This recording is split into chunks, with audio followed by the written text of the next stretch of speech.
Hey everybody, it's me, Dan Uloa, editor of HeadyNJ.com and host of this show, the Heady Chronicle. So welcome. So we got a big topic today. It's a little technical. It's the SEEF, the Social Equity Excise Fee is a tax here in Jersey on all adult use cannabis sales. But it's a wholesaler tax, so it's paid by growers, I believe, when they sell it to other businesses, manufacturers, dispensaries, for example. So it's an interesting tax, and it was raised last year from $1 to $2.50, and now Governor Murphy wants to raise it like a lot more. So it's around $15 or $19 he had in his budget proposal for the next fiscal year. Jersey's a unique place where the fiscal year starts July 1st. So right now it's 2025 and the fiscal year 2025, but the fiscal year of 2026 starts July 1st. So that's when we'll have like even more money to spend for like cannabis from the sales like from last year.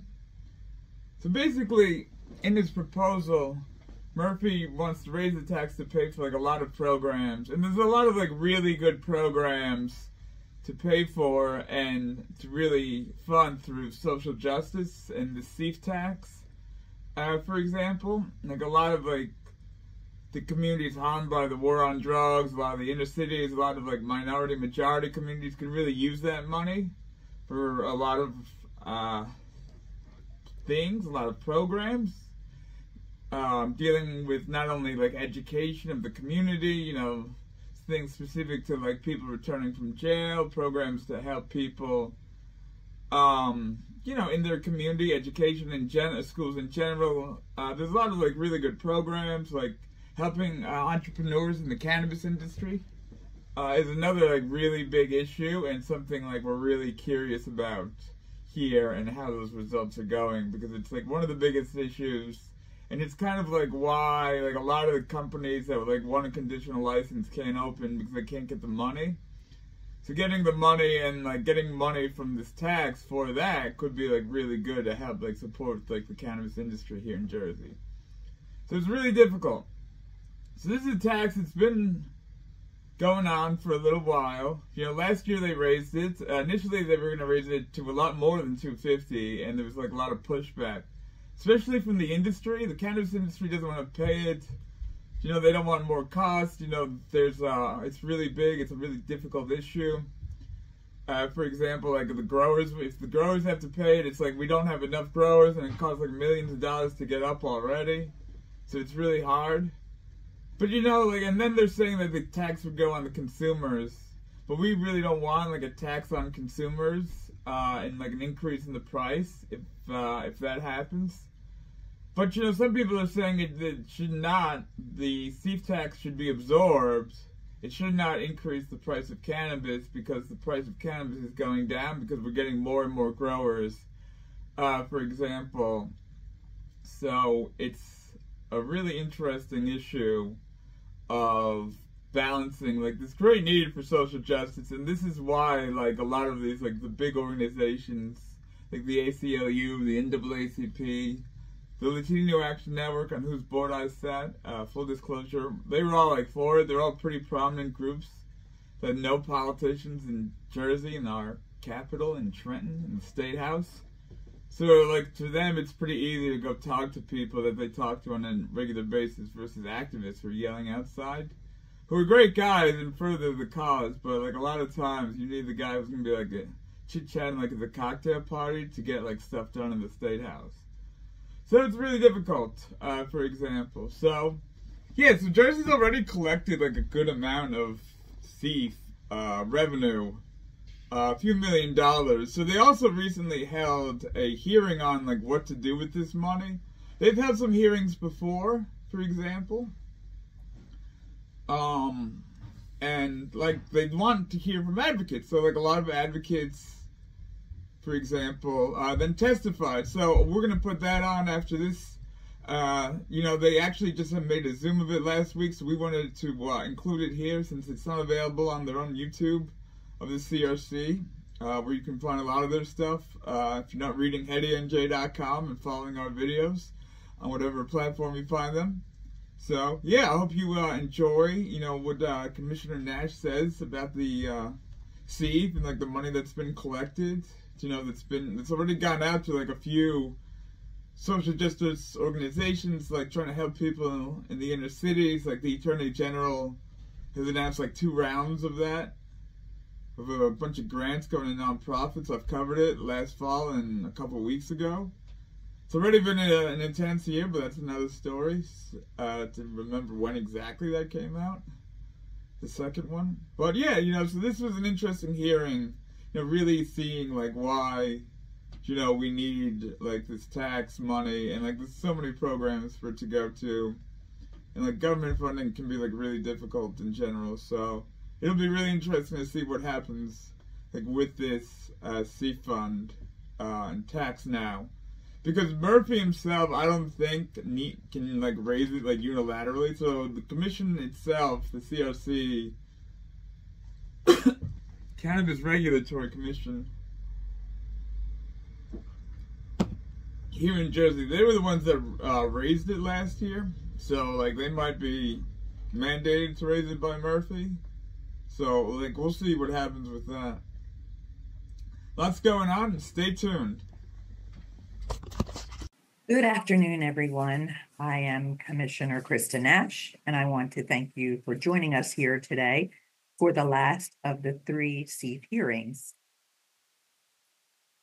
The Commission is interested in hearing your ideas on how the social equity excise fees can be appropriated so that your ideas can be communicated to the legislature and the governor. Commissioner Barker and I serve on the Public Education and Engagement Committee, which hosts these annual hearings. However, Commissioner Barker was unable to join us today, so I again will be hosting solo. I will give you a brief overview of the Social Equity Excise Fee and the process in which we convey your recommendations to the legislature and the governor. And then we will have a public comment period where we will give you some time to share your ideas. The CREAM Act is the legislation that serves as the framework for the personal use cannabis industry here in New Jersey. And it contains some very important pieces of legislation. One being the Social Equity Excise Fee, which is reserved for expenditures to improve communities impacted by over-policing and disparate criminal justice practices. The CREAM Act established a fund which specifies where the monies collected from tax revenue, fees, penalties, and other sources, and provides provisions that separate revenue derived from the social equity fees. Also, for awareness, there is a note here about Property Tax Relief Fund. That is a carve-out that is not cannabis revenue. It is actually a constitutional dedication from the sales tax that long predated the cannabis legalization laws, but the CREAM Act acknowledges, but it can't override it. Monies in the CREAM Fund are appropriated annually by the legislature and are earmarked for communities defined as impact zones, which meet certain criteria such as population, past criminal marijuana arrests and convictions, law enforcement activity, rates of unemployment, and poverty. In 2024, these are some examples of where the monies went. There was $25.5 million for violence intervention programs. $5 million went to the New Jersey EDA for Cannabis Equity Grant Program, just so important and helpful to small businesses. $2 million for New Jersey-based Children's Defense Fund, $8 million for anti-violence out-of-school youth summer programs, and $7 million for release support partnership programs. SEEF funds are imposed on cannabis cultivators and do not include medical cannabis cultivation. Under the CREAM Act, appropriations made by the governor and legislature must be invested in grants, loans, and other financial assistance for private organizations or public entities, as well as provide direct financial assistance to promote educational and economic opportunities for the overall health and well-being of both communities and the individuals that reside in them. It is very important to us that the public understand the roles and responsibilities in connection with the SEEF revenue. Your role is to share ideas on how the SEEF fund should be used. Our role is to hold the hearings annually and communicate your ideas in a recommendation report to the governor and the legislature. To be clear, the commission does not have the authority to appropriate any SEEF revenue.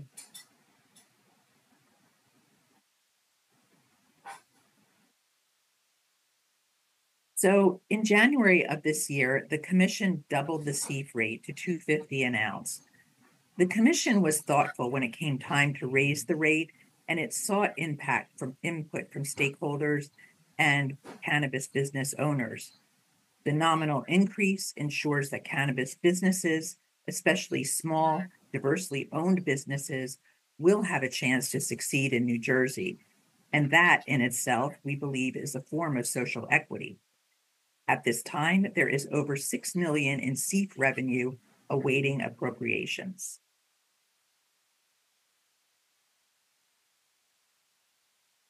So we wanted to share some numbers from 2024.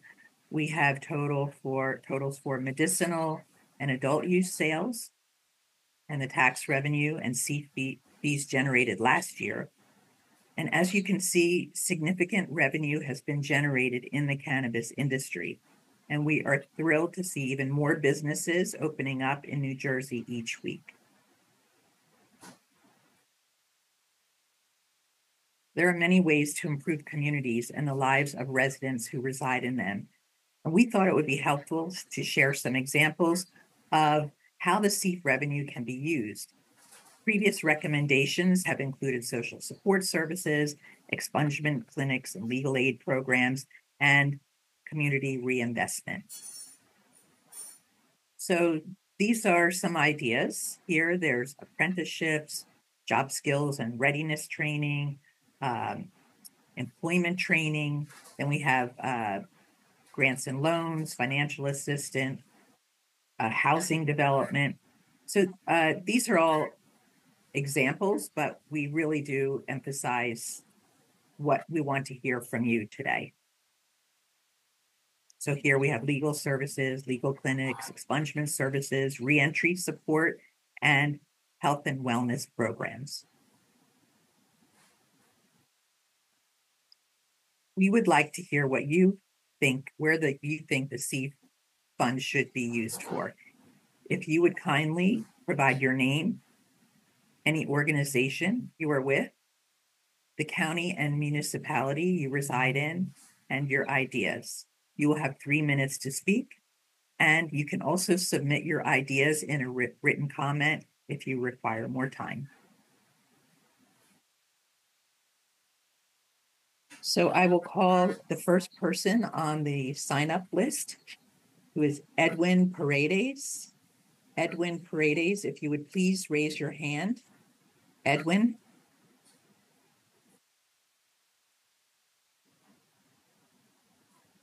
Don't see Edwin here. Okay, we will move on to Chris Goldstein. Chris? Okay, excellent. Thank you so much. My name is Chris Goldstein. I'm a regional organizer with the National Organization for the Reform of Marijuana Laws, and we've been working hard on consumer safety and consumer rights and advocacy here in New Jersey for almost 50 years. I've been doing it myself here in New Jersey for almost 20. The SEEF funds represent significant progress as far as where New Jersey has gotten so far. Spending this money is really the cornerstone of the goal of legalization, along with the justice aspects of stopping arrests and restoring people's clear records. But the SEEF funds, how I've seen them spent. I've worked with a number of businesses in New Jersey, small business owners who were caught up in prohibition, people I know who were in prison for years who have received the equity grant funds. This has been a real change in their lives, and I've seen this in person a number of times. I attended the meeting of these grant winners, and it was amazing to see how many people achieved the goals of this process and actually got permits along the way. But they only got about $150,000 apiece. And I will point out that New Jersey is a fairly wealthy state, and we only offered about $4 million worth of these funds for these small businesses, and that's equal to New Mexico, which is not a very wealthy state. So I would say that when it comes to the SEEF funds, going back to the community, one of the best aspects personally I've seen are those equity grants, right back to the small business owners, right back to the equity winners. However, I will say that I don't see a lot coming out for consumer safety. And I'd love to see the SEEF funds focus on that in the near future. The launch of the reference laboratory by the CRC is a great step forward for that. But I think that there might be a way to have consumers participate in safety if the SEEF funds subsidized independent lab testing. Let me sort of explain this in that if consumers could walk up and get products lab tested for a small price, like $5, or even for free, then we'd have a network of millions of consumers in New Jersey who could help us with consumer safety. So I think I've heard so many great ideas. I don't want to repeat so many, but what I haven't heard is how we can focus those funds back on consumer safety. So that is my focus here today, and I want to listen to some of the other comments, but thank you for taking the time to take these in. I know it's not your job to spend the money, but thank you for making careful recommendations on how it is spent.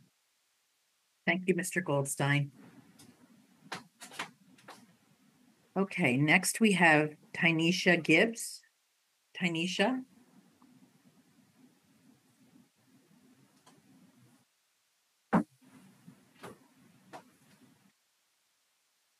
Okay, we will move on to Yanira Quieles. Yanira?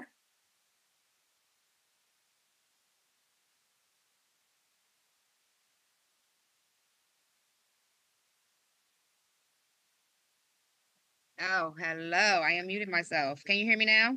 Yes, we can. Thank you, Yanira. Hi, how you doing? Very well, thank you. My name is Johnny Daquilas, and my company's name is Call High with Class, WITH Class. We're a new organization actually to this this part of our brand. I strongly believe that there should be more ways for individuals like myself that is not has the full potential education to fill out grants application or a team player on the community and where they can actually open the doors more and help out with the actual paperwork. For me, being a small business owner and being one person alone and having all the creativities that I have in my mind and things that I want to get going, it takes a lot of manpower and team players to be able to get this stuff going. I think society has turned to technology, which is very beneficial to us. But as well, I think strongly we need to open up the doors a little bit to where they're offering things to individuals like myself and say, oh, there's a grant, come in, we'll help you fill out the application. We'll get you to understand the application and we'll see if this is beneficial to you and your organization. I think my brand has not targeted this market yet because it's so much to educate myself about it, and it can be very drainful. I think my brand would be a perfect fit for the dispensaries. I just need a little bit more education, and not only further education, I need a little bit of teamwork from other organizations. So I strongly believe that New Jersey has a lot of talent. but I think they're leaving a lot of people behind because we're not focused like back then when we was first building America. We had the doors open, we sat down at the table, we had the applications in front of us, we sat with the individual, and we went through the full process. So yeah, a little bit more access in that field to individuals, to myself. I can see my brand proceeding and growing a little quicker than it is at the moment. So is there anything in that field that would benefit in the seed funding to help a small business owner like myself grow with someone that has the expertise in that field? That'd be great for not only myself, but other individuals in the community. Thank you very much for letting me speak. Thank you. And I don't normally respond to public comments, but I do want to point you to the Cannabis Training Academy. You can find that online through the Business Action Center, and they offer tremendous resources for potential business owners in the state. So Thank definitely look at that. And thank you for your comments, and good luck to you. Dara, did you catch my my reference to the CTA? Yes. The next person is Nichelle Santos. Nichelle. Okay. Gaetano Lardieri. Gaetano.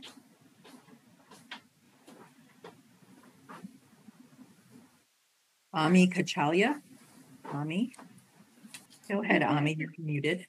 Oh, hi there. Good afternoon. Thanks so much. My name is Ami Kachalia. I'm a campaign strategist at the ACLU of New Jersey.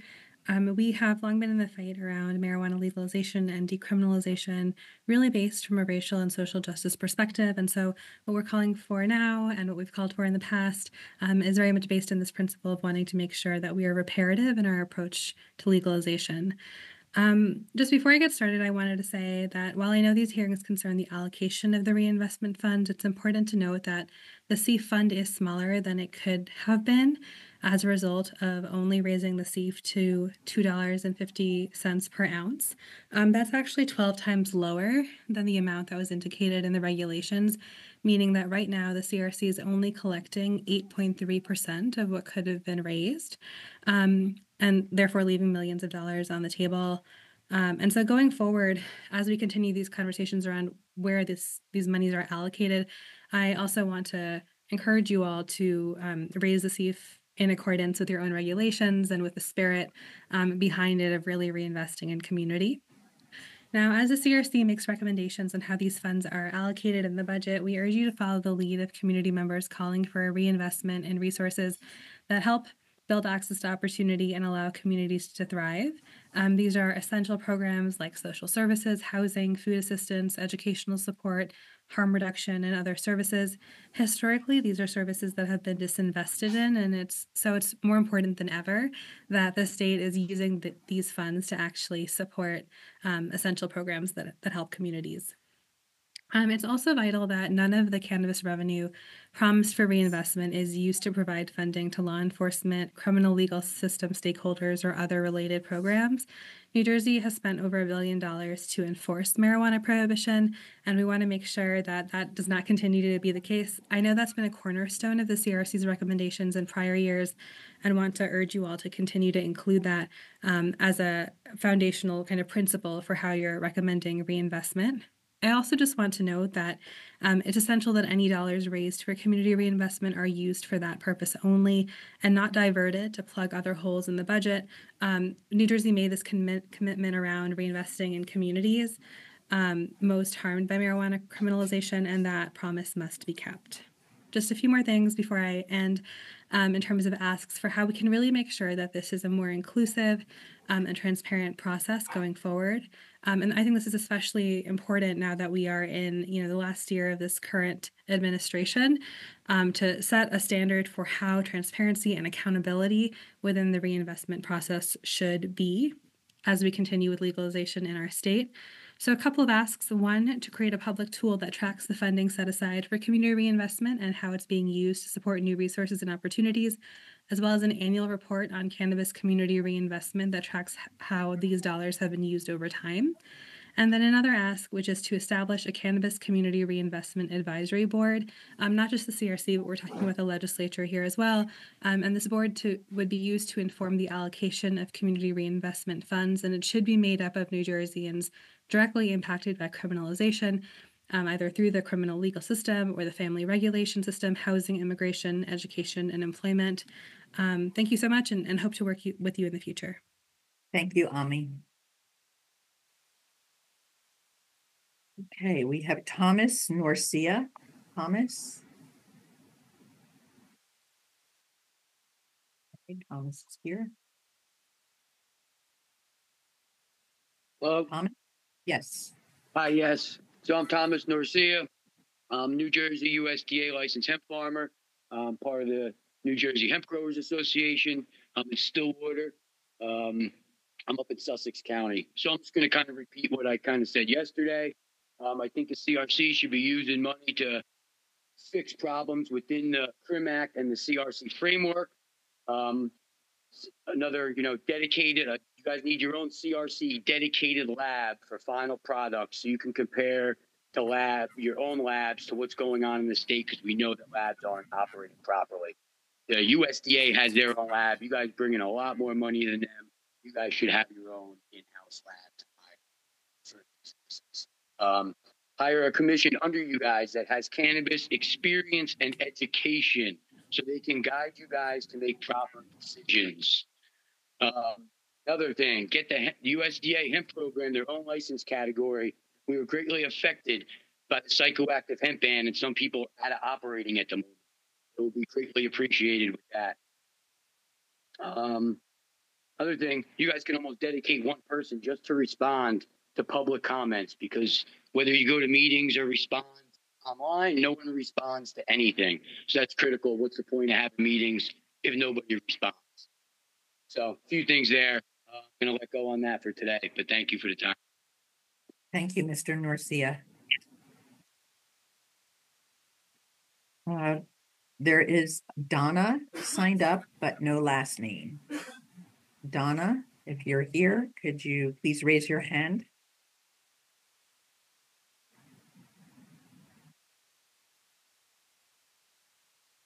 Okay, we have Michael D'Amico. Michael D'Amico. Michael is here. Hello, Mike. Hi there. Good afternoon, everybody. Can you hear me? Yes, we can. All right, wonderful. All right. Thank you so much to the commission and other stakeholders on here today for holding these hearings and allowing an opportunity for the public to provide comment on the SEEF, the usage of the SEEF money. So again, my name is Michael D'Amico. Just for context, I'm a licensed clinical social worker, also vice president at Oaks Integrated Care. Oaks is a private nonprofit behavioral health and social services provider in New Jersey, and we've been around since about 1962.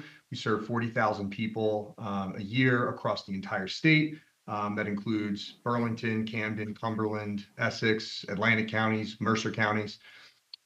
So my recommendations here today are really in the context of social services, behavioral health support, and community resources. So specifically, our recommendations is reflective of the work that we do in the community, various communities throughout the state, as well as diverse populations that have, a pretty wide range of needs and resources. So that said, our recommendations, we have 3 of them. So the first one is investment into some housing resources for individuals who are in recovery from mental health and or substance use issues. While there's resources and services and support out there, specifically there's a need for more affordable housing options and programs for individuals at different stages of the recovery journey.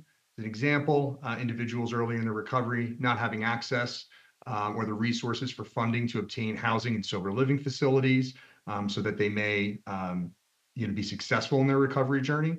Additionally, for those individuals that are fortunate to have a housing subsidy or voucher through the state for a subsidy to help them with their own independent living, apartment or home, The subsidies are tied to fair market value rates throughout the state. And as many know, the cost of living throughout the state and the country has been considerably high, and those fair market rates don't really allow for individuals to be housed with those subsidies.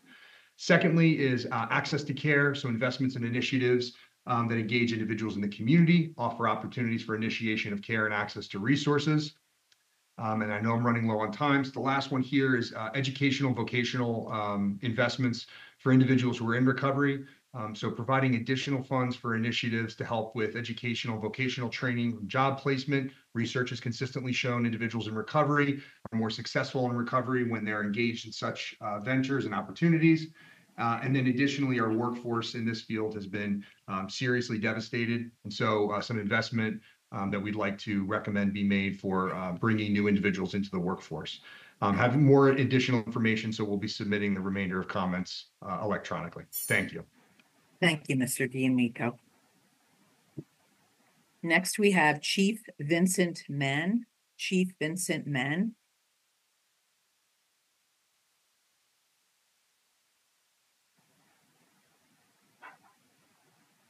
Next, we have Sean McGar. Sean McGar.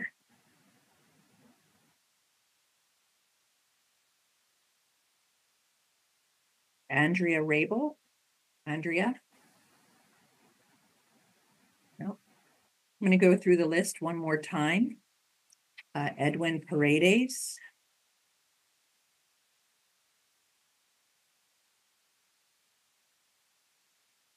Looks like there's an Isaac and Edwin here. Hello, can you hear me? Yes. Hello, thank you. I was having some difficulty getting unmuted, so thank you so much. My name is Edwin Paredes, and my business partner is Isaac Rojas. We are the owners of Nurturing Leaves, which is a Class 5 dispensary, and we are quite grateful that we were the recipient of a seed grant, which has tremendously helped us with our startup costs. Access to funding still remains a challenge, especially for social equity companies. As mentioned before, you've heard that New Jersey is a high cost of living state. So that also applies to when we are trying to lease out space and things of that nature. Again, with the grant, it's been a tremendous help. We continue to seek sustainable funding. So, we would like to see more grant opportunities or even state-backed loans for cannabis businesses, because access to the normal financial markets, it's very challenging, right? Because of they're backed by the federal government.